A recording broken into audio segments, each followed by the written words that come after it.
Nossa, criança.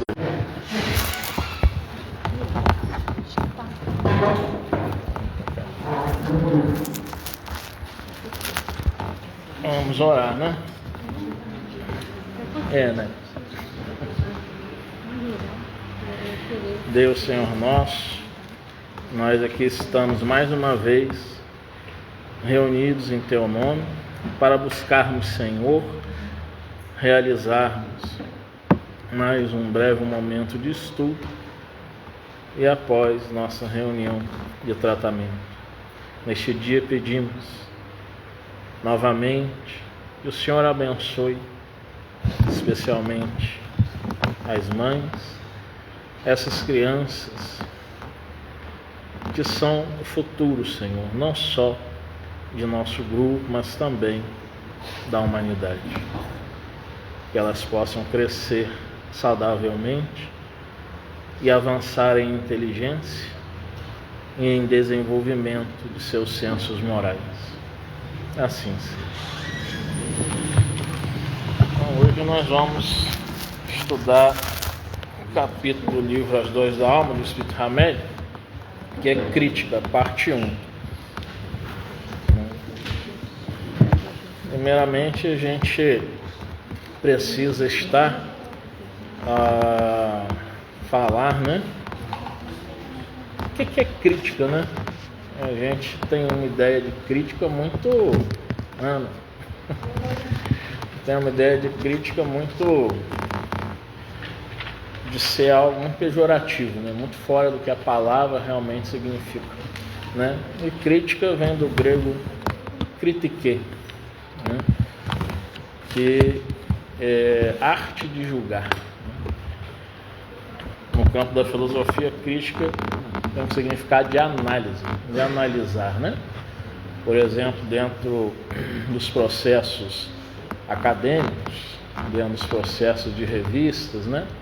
Hoje, por exemplo, eu enviei um artigo para uma revista e houve uma equipe revisora, né? E eles colocaram alguns elementos críticos, né, de uma pequena parte do artigo que a gente escreveu, pediram se poderiam remover ou não, e aí, como, né, nesse campo também já participei de várias questões de crítica literária, né, considerei realmente que eles estavam, né, sendo justos nas suas colocações. Agora, há aquelas pessoas que, quando recebem críticas, ficam muito chateadas, né?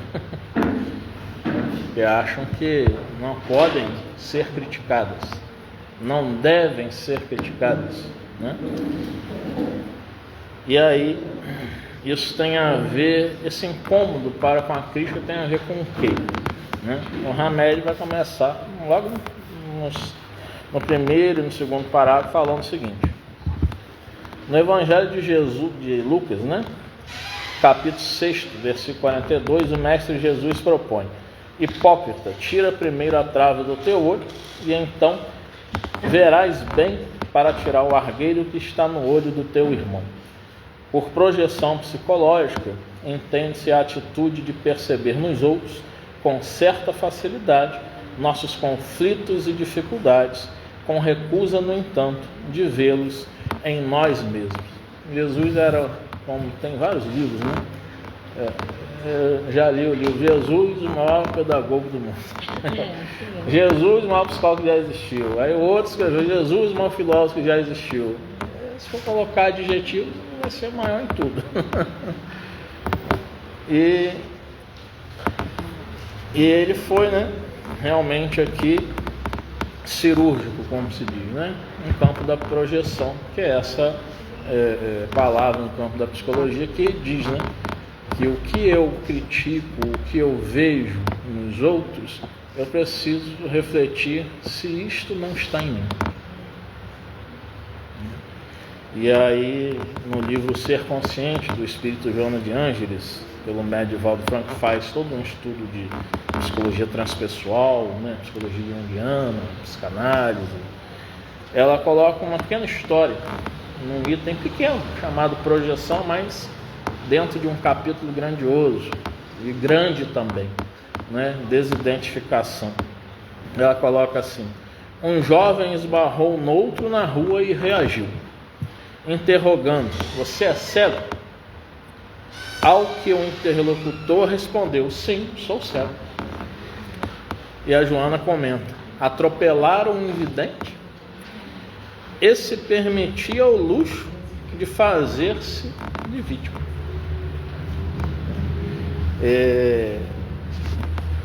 Obviamente, isso é uma parábola, né? É um conto. E o que há de moral aqui? Nós enxergamos, mas nós estamos cegos para percebermos em nós as nossas problemáticas, as nossas deficiências, os nossos defeitos, as nossas faltas de qualidade, a nossa má vontade, o nosso mau caratismo por vezes. Então, fica fácil projetarmos no outro, seja uma outra pessoa, seja no governo, qualquer que ele seja em Deus, porque em Deus. Então a gente pode perguntar: mas Leonardo, você vive falando que a gente projeta as coisas em Deus? Sim. Por que em Deus? Porque nós humanizamos Deus. Nós colocamos qualidade. Quando a gente fala que Deus é bom, Deus é justo, Deus é supremo, Deus é isso, Deus é aquilo, nós estamos só colocando qualidades nossas de seres humanos em Deus.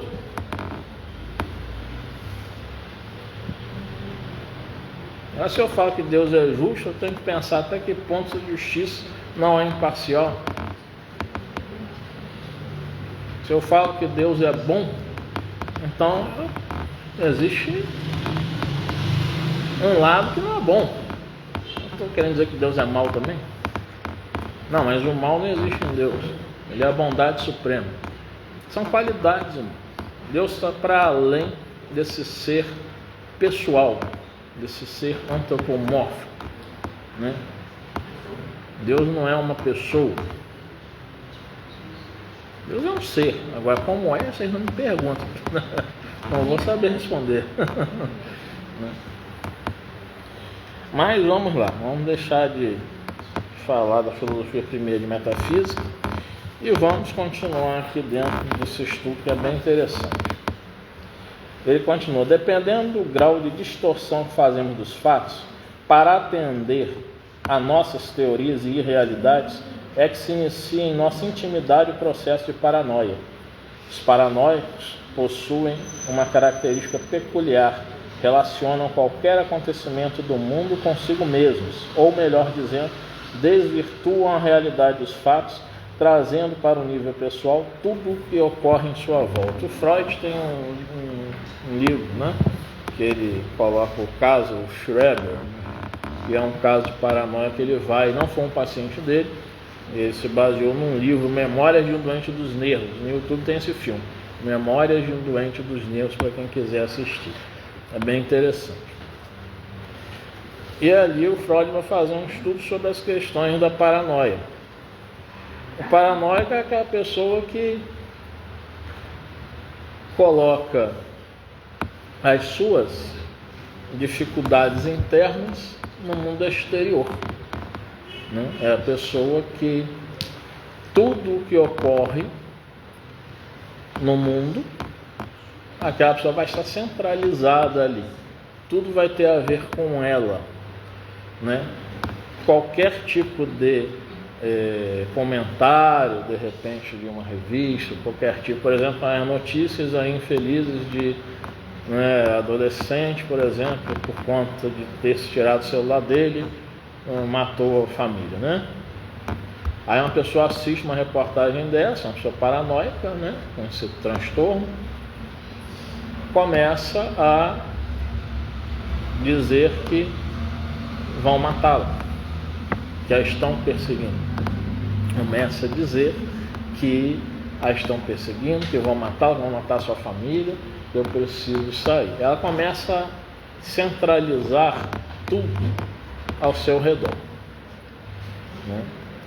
E ela tem conflitos internos que ela não consegue trabalhar, então ela joga tudo para o exterior, né? E o exterior ameaça a integridade física, a integridade mental, a integridade emocional dela.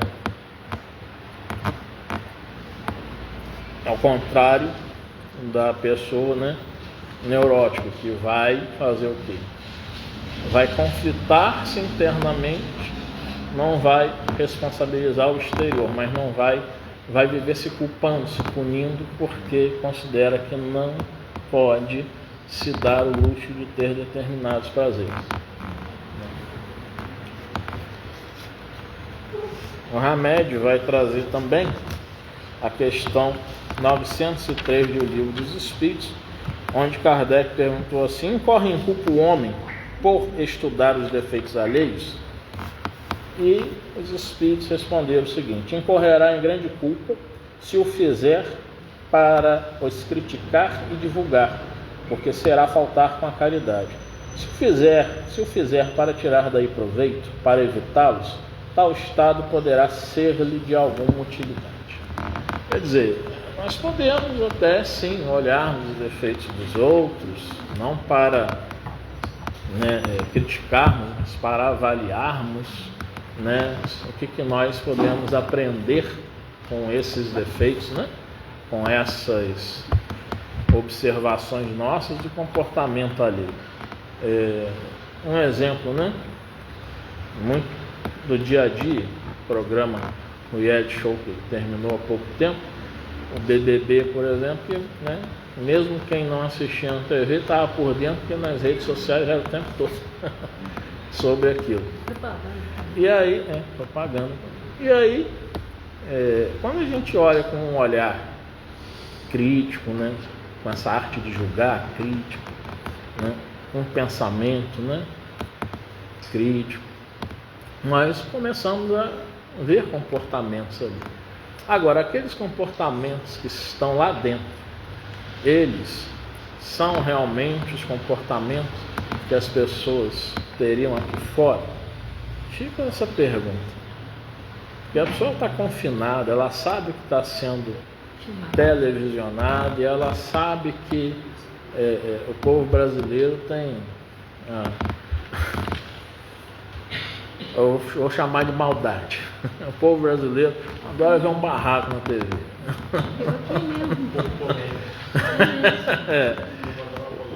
Então, né, gosto de ver isso aí. E aí a pessoa muitas vezes vai lá, quem mais quer gritar, quem mais quer falar, quem mais quer fazer barraco, quem mais... A pessoa está se mostrando. Será que aqui fora realmente a pessoa estaria sendo aquela pessoa? Né? Será que uma pessoa muito tolerante dentro desse BBB é uma pessoa muito tolerante aqui fora? Né? E aí nós vamos perceber que nós colocamos máscaras mesmo, como já falava Jung, né? Colocamos máscaras, né, onde nós estamos. Nós nos comportamos conforme o ambiente. Aqui eu estou na máscara de dirigente do Grupo Espírito Semeador da Paz, mas em casa eu estou na máscara do marido, né, do pai, né,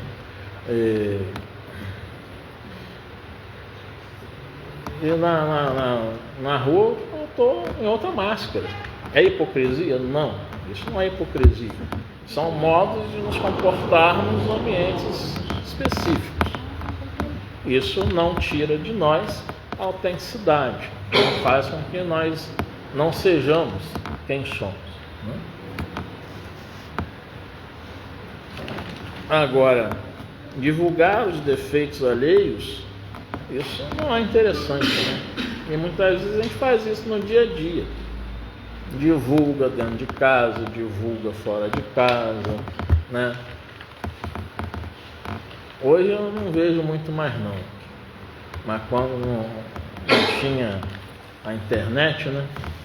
Quando as redes sociais não estavam tão ali, né, nos deixando hiperconectados, presentes em nossas vidas, mas às vezes a gente vê em alguns bairros ainda, os senhores e a senhora conversando, e é um falando da vida do vizinho, as boas, de aspas, né? E velhas fofocas, né? Então a gente vê isso aí, isso é divulgação do defeito alheio muitas vezes. Você viu um menino? Olha, o filho de fulano. Fulano, aquele casal, olha, um brigueiro separado. Aquele casal lá, não vive bem dentro de casa, não, uma aparência fora de casa na rua. É desse jeito, infelizmente. Né? Infelizmente, é o ser humano. Aí a gente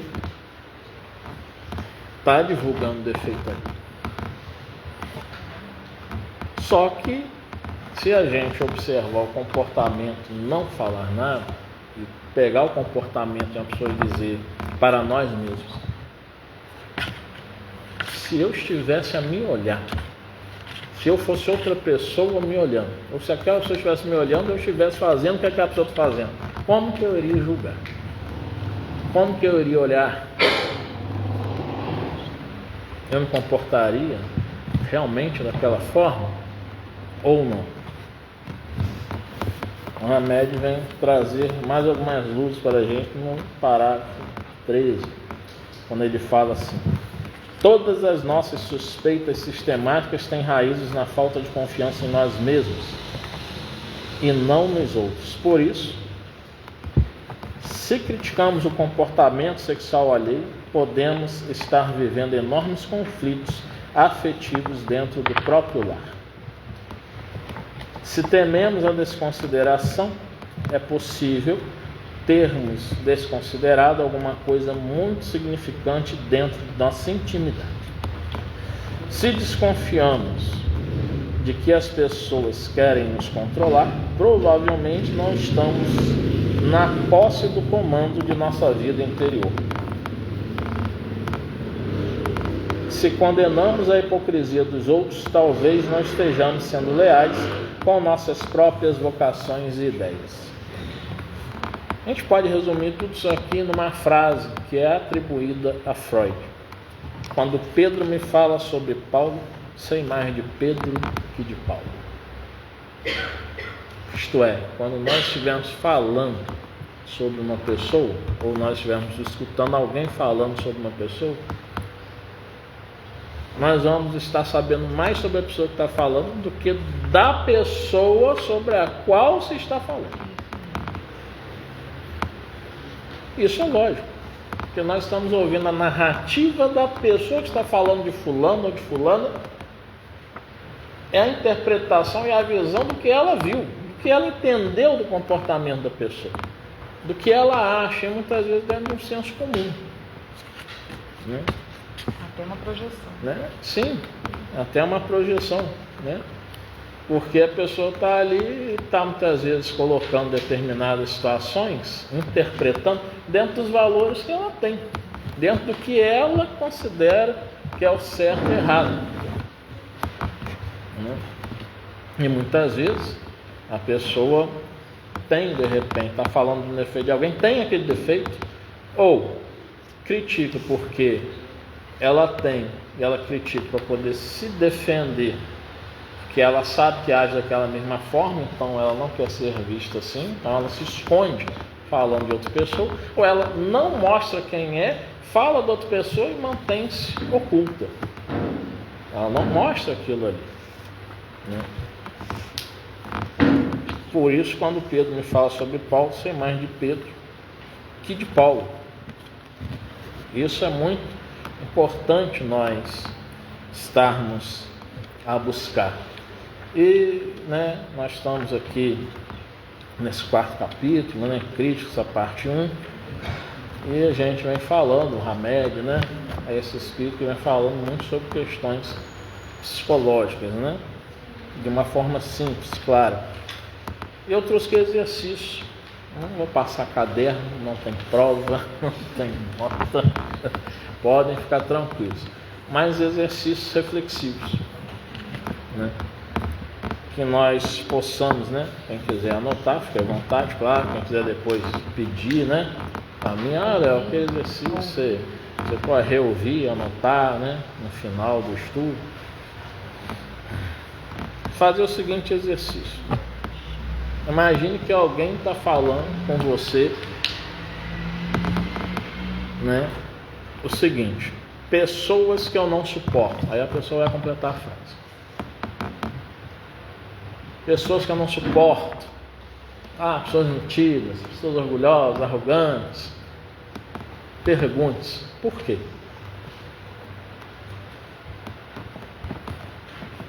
Depois uma outra interrogação. Pessoas que eu critico por algo. Por quê? Algo, né? Fica a cabo da imaginação. Exemplo, pessoas que eu critico por terem comportamento de falar alto em tudo quanto é lugar. Por quê? Situação que eu não gosto de passar. Por quê? E refletir nisso para que se possa perceber se você não tem esses mesmos comportamentos. Se não tem em todos os momentos, em algum momento pode-se ter. Refletir. Isso é um exercício de autoconhecimento, né? E que esse autoconhecimento só pode vir trazer o que para a gente? Equilíbrio, né? Equilíbrio emocional. Então hoje ficamos por aqui. Vamos orar para nós irmos encerrando, né? Mais esse estudo. Vamos orar para a gente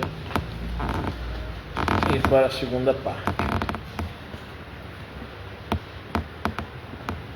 Senhor, estamos agradecidos por mais um momento de reflexão, por mais um momento onde nós, Senhor, buscamos